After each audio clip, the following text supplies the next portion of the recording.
आप देखो, तो हमें चाहिए कि समस्याओं से भले हम लड़ें, लेकिन हम सत्य पर चलने की कोशिश करें, झूठ से बचने की कोशिश करें।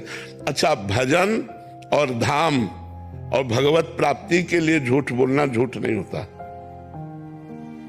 जैसे आप भगवान के लिए रो रहे हैं, तो आपसे कोई पूछे कि आप भगवान के लिए रो रहे हैं, हमें कहाँ भगवान के लिए रोना आता, आज हमारे शरीर में दर्द है इसलिए रो रहे, तो वो बच गए। जैसे एक सिद्ध महापुरुष थे, तो राजा के यहाँ भागवत हो रही थी, राजा भी बैठा हुआ था और भागवत हो रही पूरा।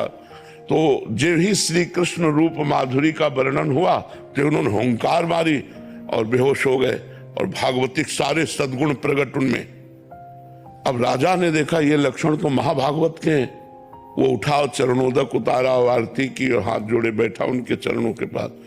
जब वो भाव से बाहर हुए तो उन्होंने देखा कि राजा, उनका महाराज कैसे बैठे हो? तो उनका आप में अष्ट सात्विक भाव देखे प्रेम के, इसलिए मैं धन्य हो गया। तो उनका नहीं, मेरे अष्ट सात्विक भाव नहीं आते, मुझे मिर्गी आती है, मिर्गी आती, बच गए अपने को।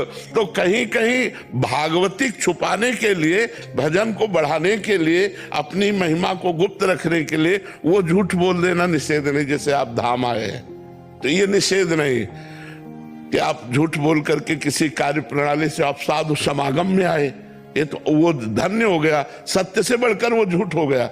आज हम बिहारी जी के दर्शन करेंगे, राधा वल्लभ जी के दर्शन करेंगे, वृंदावन की परिक्रमा देंगे, संत समागम, ये यही तो सत्य है, और तो सब झूठा ही है।